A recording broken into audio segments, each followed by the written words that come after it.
வணக்கம். இப்பதிவில் பஞ்சசூத மெழுகு பற்றி காண்போம். பஞ்சசூத மெழுகு. வசமான இங்குலிகம் வராகன் 2 வகையுடனே பூரமது வராகன் 2 இசையுமோர் வீரமது வராகன் 2 இதமான செந்தூரம் வராகன் 2 நிசமான சூதமது வராகன் 2 நினைவாக நிறுத்தொன்றாய் கரண்டி தன்னில் நசையுடனே ரசமான செப்பு நெருஞ்சிரமும் நன்றாக முருங்கைப்பூ ரசமும் சேர்த்து நல் முளைப்பாலுங் கூட கூட்டி திறமாக ஒரு சாமன் சுருக்குதாக்கு மார்க்கமாய் சுண்டியபின் மெழுகு போலாம். தேவையான சரக்குகள்னு பார்த்தோன்னா, இங்குலிகம் அப்படிங்கிறது லிங்கம், சுத்தித்த லிங்கம். பூரம் அப்படின்னா ரச கற்பூரம் சுத்தித்தது.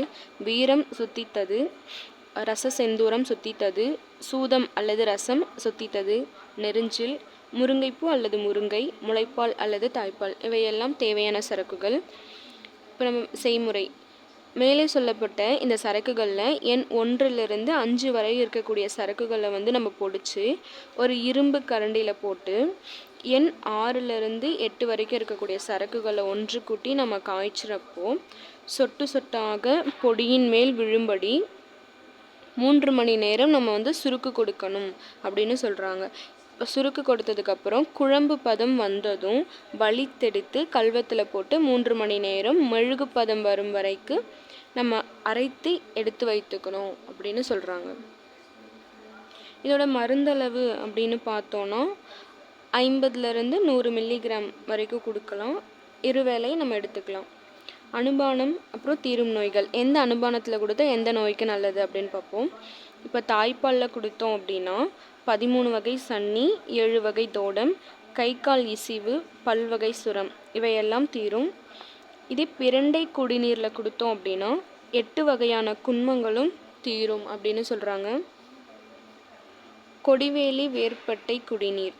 இப்போ கொடிவேலி வேர்ப்பட்டை குடிநீரில் நம்ம கொடுத்தோம் அப்படின்னா சூளை, முடக்குவாயு, கிரந்தி, அரையாப்பு இவைகளெல்லாம் தீரும் அப்படின்னு சொல்கிறாங்க. மிளகு பொடி.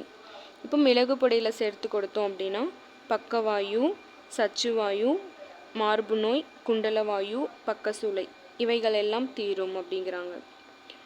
வெள்ளுள்ளி தைலம். வெள்ளுள்ளி தைலமில் நம்ம சேர்த்து கொடுக்கும்போது 5 வகை வலி, நாசிக பீடம், வாயு, சன்னிதோடம், 96 வகை சன்னி, புறவலிப்பு இவைகளெல்லாம் தீரும் நோய்களாக சொல்லியிருக்காங்க.